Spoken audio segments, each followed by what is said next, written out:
So this is my second attempt at getting this particular discussion going. I'm going to see if Werner can join me. Let's see what happens.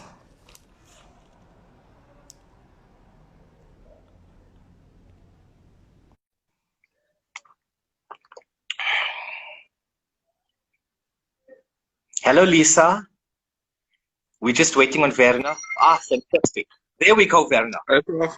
How are you? Fine, and you? Great, great. I'm sorry about the technical issue that we had a little earlier. I think it's probably just a connection or something. Yeah. How are you doing, Werner? No, I'm doing good so far. Everything is still well. Okay. So yeah, I'm still going on and staying strong. Like, I think that's important, though, is staying strong during this period. What I'm going to do is I'm just going to introduce everyone to what it is that we're doing and the purpose of today's discussion. And the reason for this is I did start a live stream a few minutes ago, but myself and Werner were struggling to actually get connected. So I disconnected and came back in.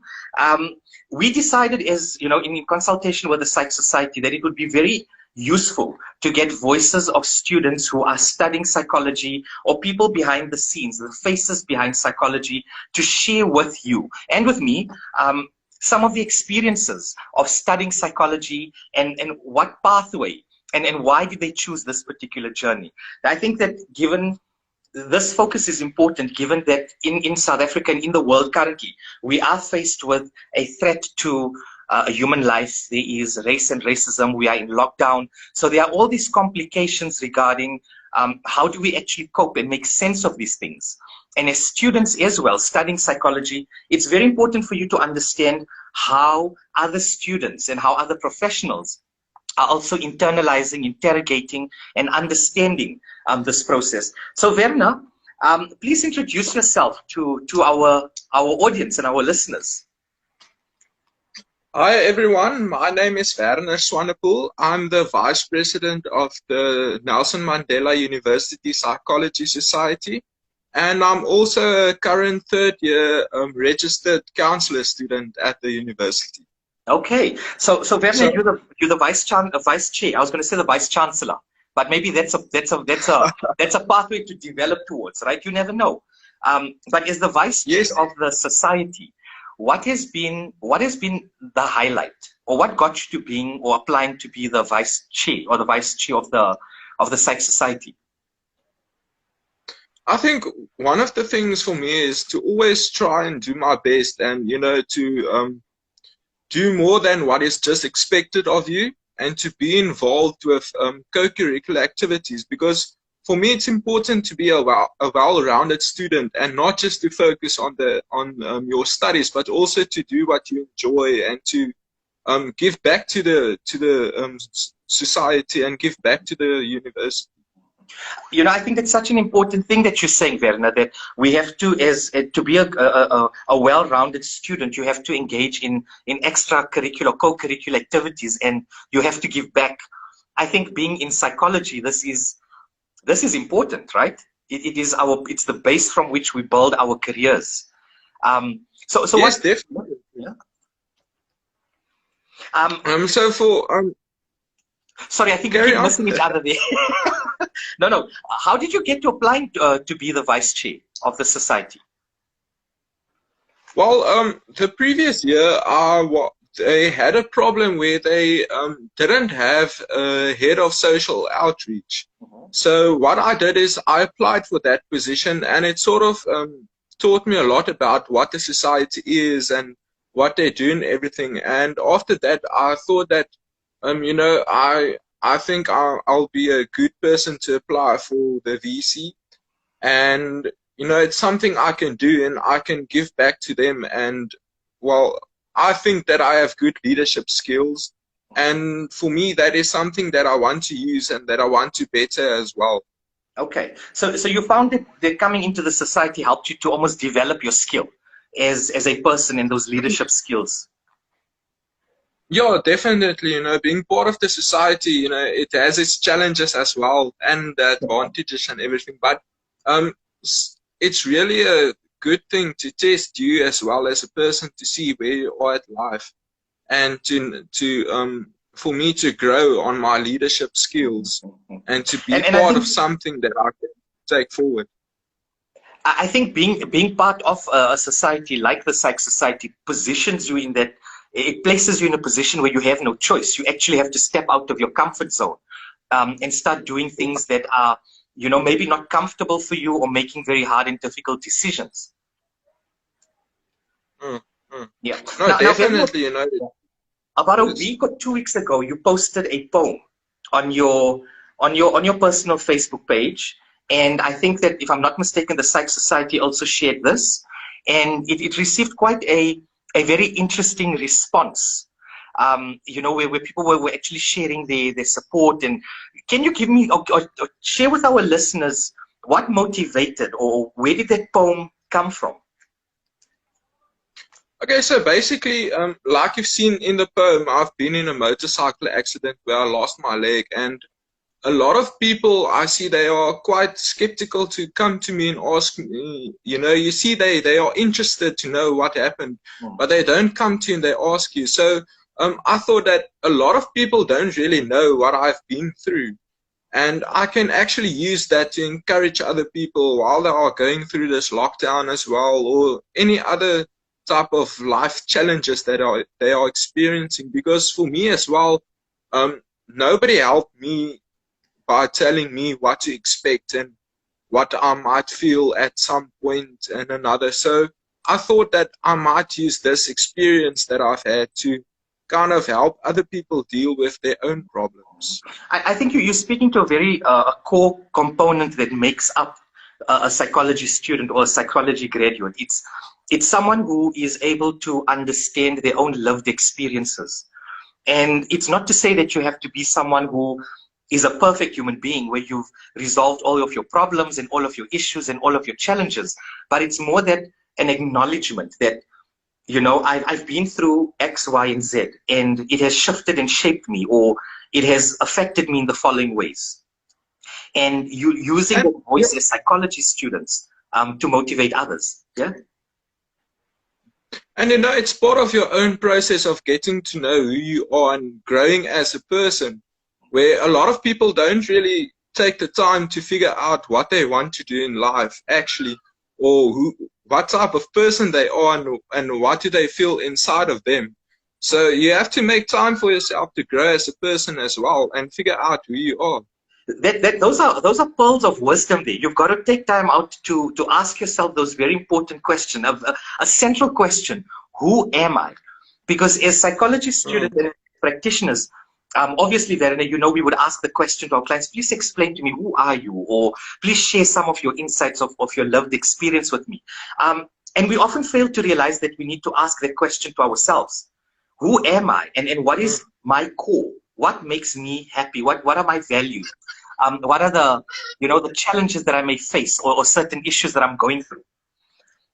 Now, this poem that you've also shared about losing your leg, it had a particular, it resonated with you from a personal experience, and now studying psychology and being part of the society. What advice can you give students who are going through, you know, isolation on their own, or maybe going through certain challenges that they feel they cannot actually overcome? Because at that particular point, when you're going through a certain challenge, you know how difficult it is. It almost feels as though this is very unobtainable. And I see some people like Martin is actually saying they are so proud of you, my brother.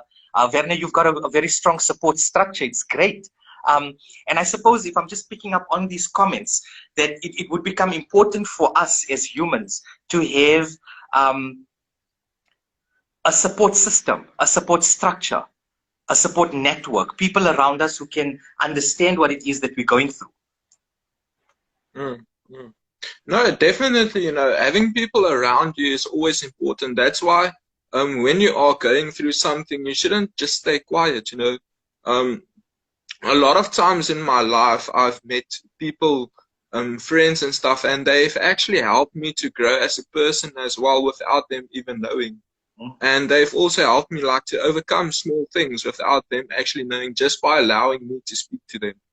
The power of speaking. you know, and the power of talking. And I think now as a third-year registered counselor student, doing the modules that you're doing, I think you're starting to get a sense of just how important the power of communication is and the power of interpersonal interactions. Werner, just share with me and with our listeners some tips that you may share for studying. How are you studying at the moment? What are you doing to actually maintain a sense of normality? What I think a major problem that we are experiencing now is motivation to actually study. Okay. So what I've done is I normally print out all my slides and then I stick them on my walls and my cupboards all over here and everything. Okay. So I make it a point actually to, you know, you start from the top and you work your way down and you can't finish until you've done it. So you become very creative. You become extremely creative with your environment. You would put things up and you would paste them around, and that's how you familiarize yourself with the information. Yes, you know, and it's sort of a reminder because you keep looking at it, so you know, I must study, you know, so it kind of takes away from the stuff that's distracting you. By, you know, it's a kind of a reminder that it reminds you all the time that you have a test and you have this that you have to study for. I think the reality is that as students studying psychology, you have no choice, or any student studying, you have no choice. You've got to get through your assignments, you've got to get through your tests and your exams. And the best way to do this is to actually get started. As demotivated as you may feel, is to create an environment that may be conducive to you. Werner, share with me what are some of the challenges? What are some of the challenges that you are currently faced with studying at home? Well, I think one of the challenges, you know, is you don't really have that interaction with your friends and your classmates that you had where you could actually ask them, you know, what do you think about this? Or do I understand this question correctly? So it kind of distances yourself from your classmates where you don't actually know, you know, am I on the right track? And I think that's that is also a challenge. It's a huge challenge. And I think from just hearing what you're saying, talking from a lecturer's perspective, you know, we've been having online classes. You're in one of my lectures, right? Every now and then I'd have to check with you guys. Are you there? Are you there? Can you hear me? Can someone type something? Because I think on both sides, we're missing that face-to-face interaction and those non-verbal cues that you would usually get from a lecturer or from a student or from your friend in the class, where you could actually ask them a question like, Prof Ally is saying something, but I have no idea what he's actually talking about. And your friend will explain it to you in a way that is so simple, and suddenly it clicks. And now all of that, those interactions are just gone. And for the most part, you know, even if it's a hot day or you have had a difficult test, you know, when you get out of the venue, you complain about it. Now you have nobody to complain about, so you can't really get that out of your system. Yeah, you've got no one to complain to in face-to-face. You can't really get it out of your system. You're at home. You're more stressed because you haven't had the opportunity to debrief. So how are you coping with that? How are you managing making sense of not seeing those friends or you know, classmates after your classes? Well, you know, it is a difficult thing, but what I want to start doing to help me with this is I want to actually set up meetings with my class, which is not academic, just to hear what everyone is up to and, you know, to have a chat with each other. That sounds like a good idea. I think that's a very good thing because it brings you back to each other.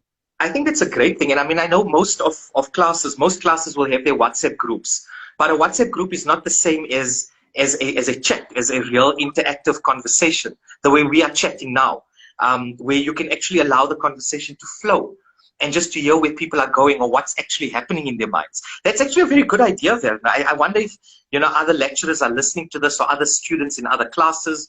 Maybe they can suggest it to their groups to say, why don't we just have a conversation? We don't have to talk about anything academic. Let's just talk. Just put an hour out and then just put an hour out in the once a week where you just talk to each other. And we just talk. And that's it. Just to connect beyond the assignment, beyond the deadlines, beyond the emails, beyond what is expected. Just let's talk. How are you and how are you doing? Yeah. I think you know, it's important. Yeah. just to see each other and to kind of know that they are still there and they are experiencing the same thing that you are experiencing. And that is valuable, is that we often feel that we are in isolation. And because I'm alone, I'm going through what I'm going through by myself. But the moment we actually speak to others or share our opinions, we realize that there are so many other individuals who are going through the same or similar experiences as we are. Now, very interestingly, guys, those of you who are listening to myself and Werner interact, just before the lockdown began, Werner came to have a consultation with me in my office and said, Prof, I'm really keen and interested on creating a voice for the voiceless individuals, essentially people who have a particular disability, who have lost a limb, a leg, and they feel as though on campus they don't really belong to a particular group of individuals. If you've been paying attention to some of my earlier talks and my information I've been putting out there, you'd be aware of the fact that I believe that as humans from a young age, we are socialized, and we are then obviously categorized into thinking, feeling, and behaving in certain ways. And like Werner said early on in the conversation, people may have many questions that they want to ask him, but they are so skeptical or afraid that they don't know how to ask those questions. That he wanted to open up or start an organization or society that would allow for individuals who are feeling voiceless to actually express themselves. Now I see Lisa has put down a comment that says, debriefing has been a coping mechanism. Debriefing the Black Lives Matters has been a coping mechanism for me because it's an important current issue, and we have, as psychology students, different perspective, and it's comforting to hear psychological lens. Werner, you know, as the Psych Society in our interactions, we've been talking about gender-based violence, we've been talking about race, we've been talking about mental health from different angles, and everyone in the society and in the group has been sharing how triggered they are from different perspectives. So Lisa, thank you for that point. The power of debriefing and the power of just talking about your opinion, about your thoughts, enables you and your feelings, enables you the opportunity to almost make sense of it and to almost create a pathway to actually venture on. So Werner, tell me more about the society that you wanted to develop, that you came to consult me with. Well, I've tried to start a society for minority students. Okay. And I've went and I've spoken to them, and it sounds like it might not be possible. Okay. But I know, like, everyone listening now is going to think it's a society for white people, and it's not. You know, it's a society for disabled students. It's a society for the Muslim students. It's a society for the international students. Anyone that feel that they are part of a minority in the university can belong to that society.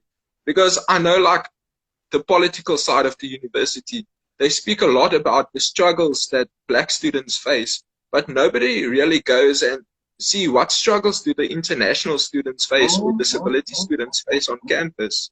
Absolutely. And things that I would have liked to do is, you know, to get seminars where students can attend those seminars where we get speakers from international students, disabled students, and all sorts of different students where they can actually come and speak about their experience at the university, so that we can learn from each other and that we can know where each other comes from. I love the angle that you're taking with us, is that this is an organization or society, or my idea is for minority students. And I currently have a master's student by the name of Rabia Chima, and she's looking at minority stress amongst Muslim females. And so I get where you're coming from with this, and I like how your definition of minority students is, it includes disabilities, it includes religious, ethnic, international students, anyone who feels as though they've been almost dislocated in the system. And something that you may want to look into is something called minority stress, that based on, and I'm sure you know about this, minority stress, that based on your identification with a particular group or minority group, you experience stress just by virtue of belonging to that group based on how other people treat you. And I think that's an important conversation for us to engage in at some point. Werner, where to from here? Where does Werner Swanepoel's career go to from here? I know you're a third-year student in the Registered Counselor program, and after this, obviously, you'd be a Registered Counselor. But in the next, let's say, 10 years? Where do we see Werner Swanepoel? Well, I think for now, once I finish this counseling course thing that I'm doing at the university, I would like to get into masters, and then after masters do my doctorate, so that I can actually study as far as I can without giving up. And for myself, I think I would be a great lecturer, because I think there's so many things that I can share with people and, you know, tell them about how to deal with certain things. And for me also, you know, with my disability, it kind of opened me up to know what other people might be experiencing when they are going through trauma. So in that kind of sense, I think, yeah, if I could become a lecturer one day, that would be awesome, you know. Just to engage with the students and give a new perspective on what's happening, you know, and how people experience things. So what I am hearing you say, Werner, is in a couple of years' time, we can expect Werner to have a PhD, and possibly, if he does, working as a lecturer, because you're almost seeing the value of being able to interact with people and to share knowledge based on what it is that you've learned. I mean, I must say, being a lecturer is a very fulfilling career as a psychologist, because rightfully so, we get the opportunity to share our lived experiences through the theory, with the theory in the classroom. And we get the opportunity to almost develop newer theories and more relevant theories that can be utilized. Any advice for students? Well, I think to give them some advice, if you watched my previous video that I did with the poem, and I said to never say die. And I've actually made that my motto in life, where it actually means that whenever you are doing something, you must never give up on it, and you mustn't allow yourself to give up on it. You know, to do it to the best you can and to just go for it, you know. This is beautiful, Werner. It's like you're saying never give up. Go for the best of it. I was at a point in my life, at some point, where there was something very traumatic, very shocking, very challenging that happened. But I didn't give up. I had support, I had family, I had friends, and I made my way to where I'm making my way to the point where I see myself being for the rest of my life. I see many individuals are indicating, and many people are saying, Zilondiwe says that's a great concept. Werner, I see Lauren, I think even Swanepoel, someone, who else is this here? I don't know if I'm not getting people's names right. Jeanette also said this is a great idea. And I think what they're referring to, Werner, is the idea of us having to have the discussion that you had, that the idea that you came up with my class, I'm just going to set up some sort of a meeting, a digital, virtual, online meeting where we just talk. And in every class, you have that one student who is the screamer, the one student who is the laugher, the one who is the very quiet one, the one who would crack the joke, the one who is always very serious. So I think it's very important for us to almost reconnect with those different personalities, as they all help us become a whole and an integrated student. I want to ask if there are any comments or any questions for Werner. I'm going to open up to our listeners. Werner, do you have any questions for me while we wait to see if there are any questions from the viewers? Well, Prof, I think I have many questions for you, but I think we should leave that for another day. And then we could have a video interview with you, tea with Prof Ally or something like that, where we can see how you've got to where you are in life. I wouldn't mind sharing. I mean, like I said, we often ask our clients to share their lived stories and their realities. Why not share ours? It could be motivational to those around us. Yeah. So we all have or many people have a psychologist, but they don't know what the psychologist they've been through before they got there. That's true. You share your story, but you don't know anything about the person you are sharing your story with. Absolutely. And that's the I think one of the challenges I face with psychology is the fact that our own stories, our own lived realities are kept shielded behind these boundaries. That when we walk into a counseling interaction, you have to be this blank slate. You've got to almost come across as being completely neutral. And I get that. I understand the reasons as to why we've got to do this. But there should be the opportunity for us as practitioners and as students of psychology to to share our lived realities and our lived experiences on some format and in some platform, even with clients in an appropriate manner, if, for example, it's going to assist them to develop further. Yeah. So Werner, thank you very much. I know I enjoyed this. Yeah, carry on. Sorry, before I cut you off rudely. I think, yeah, that what you mentioned is very important, you know, to even when you are counseling somebody, just to give a bit of yourself to them so that they actually know that you are also a person and that it's not just them sharing everything to you. We're not robots. That's the thing. You know, we can't just go there and like be blank. I mean, how unnerving is that? If you've ever been, anyone who's watching, if you've been for counseling or if you've been for debriefing or therapy, you know how uncomfortable that position is when you have to put yourself into the client's chair, into that position, and you then have to share things that you've been keeping bottled up inside for such a long time. So I guess that this conversation for me was very reaffirming, Werner, because as a practitioner and as a lecturer, I was sharing with you some of my own understandings around the importance of being true to yourself. And from your perspective, in your reflections, you have brought that across very strongly. The importance of almost developing an identity that belongs to you and going for your goals, headstrong, head first, no barriers, you know, relying on your friends, relying on your lecturers, just making the best of every situation. Yeah.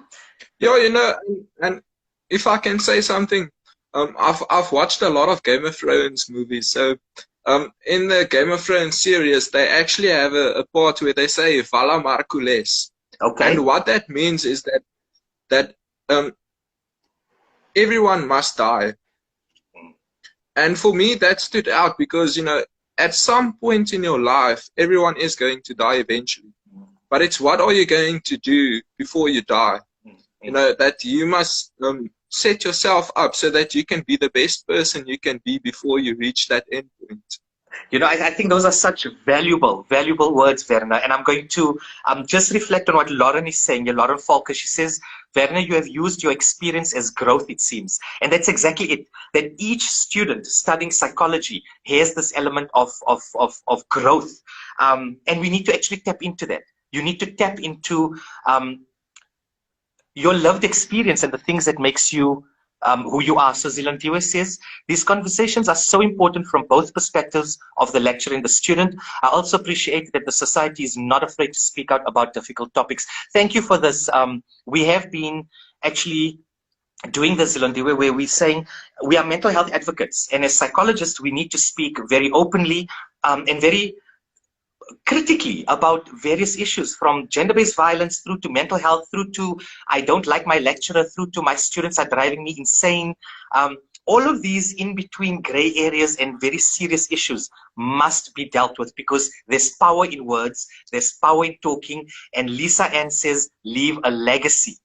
Werner, you know Lisa, she's in class, right? You know her from the RC program. So she's saying that you're leaving a legacy, and I guess those are the words that I'd like you to leave the society with. I mean, this chat with is, you've almost set yourself on pathway towards leaving a legacy.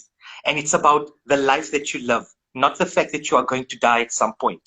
It's what am I doing with the life that I have? Okay, final last words from Werner. I'm gonna, because this is getting very exciting and we can talk for hours here, right? Yeah, no, I can carry on. You know, I have many things that I can actually share and, you know, talk about what I've experienced and stuff. But I think to say the last thing is, look at the little things in life and then make a story about it, you know. A lot of times you just look over these things, but take for instance, if you see if you look around and you see a bird making a nest in a tree, you know, try to figure out a story about that, and you know, something like and then link it to, you know, never put all your eggs in a nest, because eventually that nest is gonna fall.